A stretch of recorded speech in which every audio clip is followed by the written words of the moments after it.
ஒரு ஊரில் ராமசாமி என்ற செல்வந்தர் ஒருவர் வாழ்ந்து வந்தார். அவர் மிகவும் சுயநலமானவர். அவர் ஊருக்குச் சென்று திரும்பும் வழியில் 30 தங்க நாணயங்கள் இருந்த பையை தொலைத்துவிட்டார்.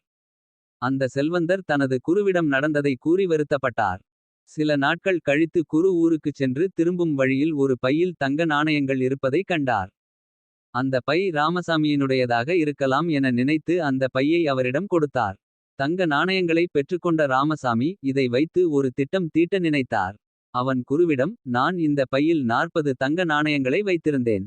இந்த பையில் இப்போது 30 தங்க நாணயங்களே உள்ளன. அதனால் மீதமிருக்கும் 10 நாணயங்களை நீங்கள் தான் எடுத்திருக்க வாய்ப்புள்ளது. எனவே அவற்றை திருப்பி தரவேண்டுமென குருவிடம் கூறினார்.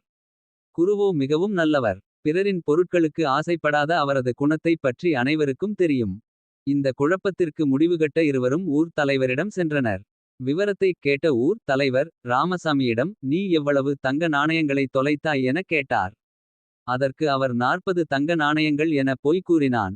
ஊர் தலைவர் குருவை பார்த்து, நீ எவ்வளவு தங்க நாணயங்களை கண்டுபிடிதாய் என்றார். அதற்கு அவர் 30 தங்க நாணயங்கள் என்றார். ராமசாமி தொலைத்திருப்பதோ 40, ஆனால் கண்டறிந்திருப்பதோ வெறும் 30 தங்க நாணயங்கள். எனவே இது உன்னுடையதாக இருக்க முடியாது. இனி யாராவது 40 தங்க நாணயங்களை கொண்டு வந்தால் உனக்கு சொல்லி அனுப்புகிறேன். இப்போது நீ கிளம்பலாம் என்றார். தான் கூறிய பொய்யால் தனக்கு நேர்ந்த சங்கடத்தை எண்ணி ராமசாமி வருத்தப்பட்டார். தனது தவறை உணர்ந்த அவர் இனி சுயமில்லாத நேர்மையான மனிதராக வாழ வேண்டும் என முடிவு செய்தார்.